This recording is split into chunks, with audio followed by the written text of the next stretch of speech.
Hi, welcome to this YouTube video. और आज बात करते हैं मार्केट में किस तरह से ट्रेड चल रहा था।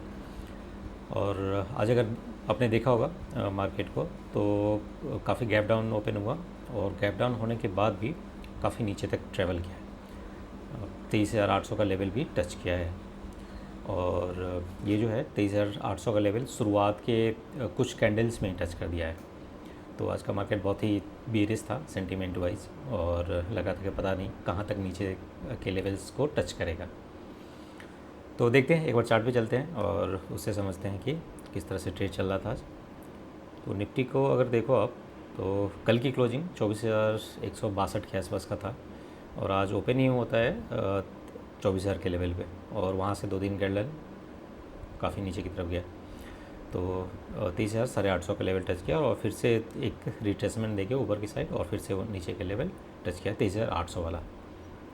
तो काफ़ी option seller point of view से तो अच्छा नहीं था।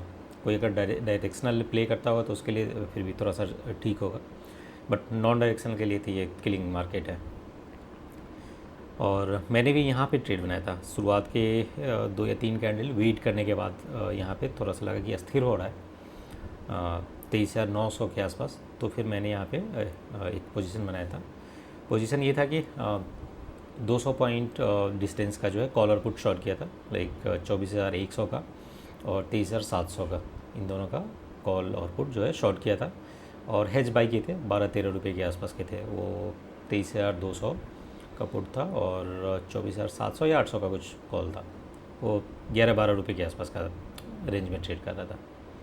बट यहाँ पे अगर आप देखो, जैसे ये मुझे लगा था कि यहाँ पे ये होल्ड करेगा अगर 930-940 के आसपास, बट यहाँ पे होल्ड नहीं किया। ये एक छोटा सा ऊपर की तरफ रिट्रेसमेंट दिया और फिर से नीचे की तरफ का डाउन साइड मूव दिया। तो फिर यहीं पे मुझे एग्जिट करना पड़ा। और आज का कैपिटल जो था 60 लाख के आसपास मैंने डिप्लॉय किया था, और उसमें फिर मैंने अगले ही कैंडल पे वहाँ से एग्जिट कर दिया, क्योंकि यहाँ पे कुछ खास दिख नहीं रहा था। लाइक जैसे प्रीमियम डीके होता है नॉर्मली अस्थिर होने पे, तो वो हो नहीं रहा था। तो मैंने लगभग 5-6 हज़ार के लॉस पे जो है एग्जिट कर दिया था। तो 0.1% के आसपास का जो लॉस जो है आज मैंने बुक कर लिया था। और वहाँ बुक करना ज़्यादा अच्छा डिसीजन रहा, क्योंकि नीचे के तरफ जब ये ट्रैवल किया है मार्केट, तो जो पुट के प्रीमियम थे बहुत ज़्यादा इन्फ्लेट हो रहे थे। 100-125 के जो प्रीमियम थे वो अप्रॉक्स 150-200 के आसपास तक गया है। तो काफ़ी आई थिंक उसमें लॉस बड़ा बुक करना पड़ जाता अगर नहीं यहाँ पे से ना यहाँ से अगर जल्दी एग्जिट नहीं लेते तो यही था आज जो मैंने ट्रेड किया था। और during the day I think फिर मैंने दोबारा कुछ एंट्री नहीं बनाया।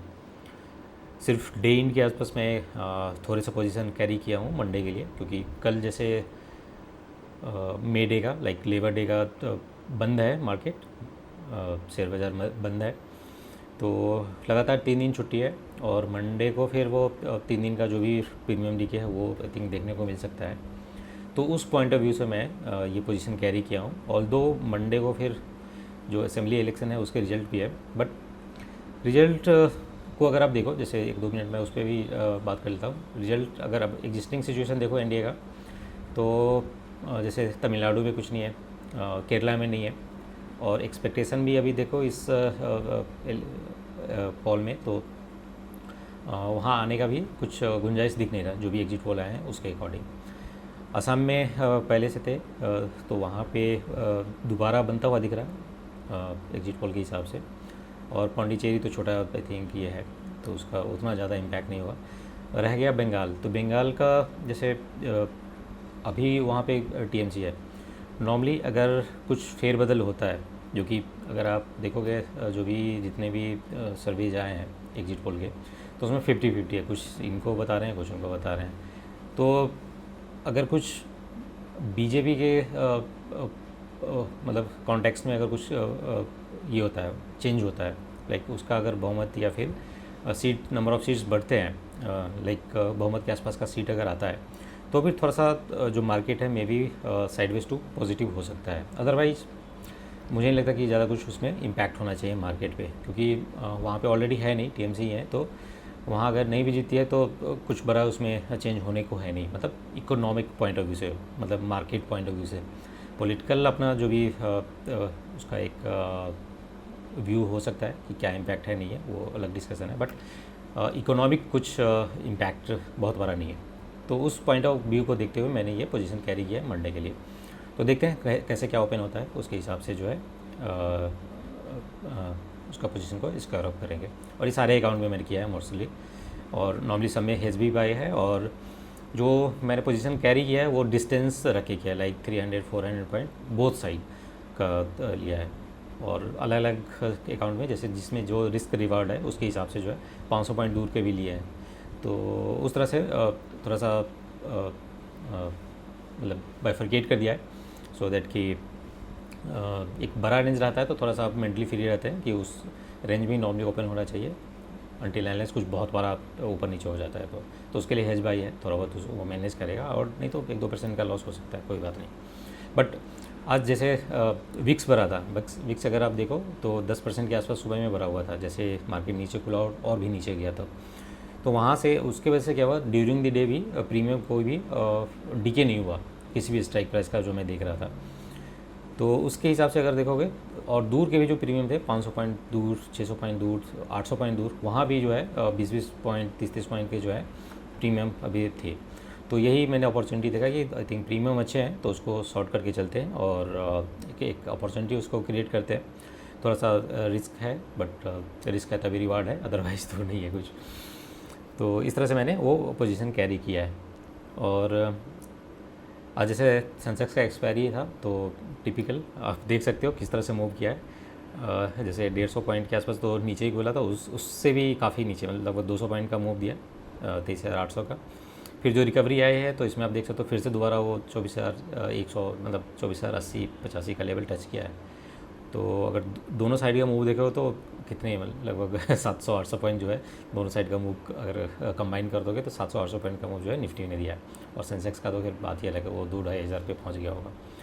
तो जिस तरह से गिरा उस तरह से रिकवरी भी किया है, और मार्केट यही है आई थिंक। कोई भी जैसे अगर कॉन्ट्रा कोई ट्रेडर होगा उसका आज अच्छा बना होगा। तो बट जैसे मैं जिस व्यू के साथ ट्रेड करता हूँ मैं उसी पे आई थिंक उसी को फॉलो करता हूँ। अननेसेसरी का डेली चेंज करने वाला कुछ यहाँ पे सिस्टम नहीं है। उसके मतलब मेरे सिस्टम के हिसाब से ट्रेड बनना है तो मैं पंच करता हूँ, नहीं बनना है तो नहीं। तो वही दिन था शुरुआत के 1-2 जो भी एंट्री मैंने ट्राई किया वहाँ पे नहीं थिंक मुझे लग रहा था कि कुछ मिल रहा है, तो मैंने एग्जिट कर लिया, और फिर पूरे दिन जस्ट वेट एंड वॉच, और जो भी एक रीडिंग होता है उसी को किया। तो यही है आज का ओवरव्यू मार्केट का और मेरे ट्रेड का ओवरव्यू। और प्रीमियम जैसा मैंने बताया कि डीके नहीं हो रहा था ड्यूरिंग द डे, जो है डीके नहीं हो रहा था। तो ये कुछ मतलब वही एजम्पशन है कि अगले 3 दिन जैसे मार्केट बंद है, फिर मंडे को तो इलेक्शन का रिजल्ट है, प्लस नेक्स्ट 3 डेज़ में जैसे वॉर फ्रंट पे क्या होता है नहीं होता है, और क्रूड ऑयल भी स्पाइक किया हुआ है, तो वो सभी रीजन है। तो इस वजह से जो है वॉलेटिलिटी थोड़ा सा बढ़ा हुआ है, और इसी वजह यही आई थिंक ऑप्शन के प्रीमियम में भी रिफ्लेक्ट कर रहा है, उसके प्रीमियम जो है बढ़ के बंद हुए हैं। तो देखते हैं, ये अपॉर्चुनिटी भी है सेलर के लिए। तो मंडे कहाँ क्या ओपन होता है उसके हिसाब से जो है मैं अपडेट करूँगा। तो आज के वीडियो को फिर यहीं पे रहने देते हैं, यहीं पे क्लोज करते हैं। और कल परसों में एक वीडियो मैं बना रहा हूँ जो भी मैंने अपने पोर्टफोलियो में जैसे 130 to 140 के आसपास स्टॉक्स थे उसको काफ़ी हद तक जो है रिवैम्प किया हूँ, और ऑलमोस्ट वो 60-70 के रेंज में लेके आया हूँ। तो उसके बारे में बात करूँगा, कहाँ से एग्जिट किया हूँ और क्या सब मैंने एडिशन किया है। तो वो वीडियो जो है ज़रूर देखिएगा, उससे काफ़ी कुछ आई थिंक आपको अंडरस्टैंडिंग आएगा कि कैसे क्या पोर्टफोलियो मैनेजमेंट कर सकते हैं। तो मिलते हैं आपसे अगले वीडियो में। तब तक जो है आप इस वीडियो को ज़्यादा से ज़्यादा लाइक करिए, शेयर करिए, और चैनल को सब्सक्राइब नहीं किया तो सब्सक्राइब जरूर कर लीजिएगा। Thank you.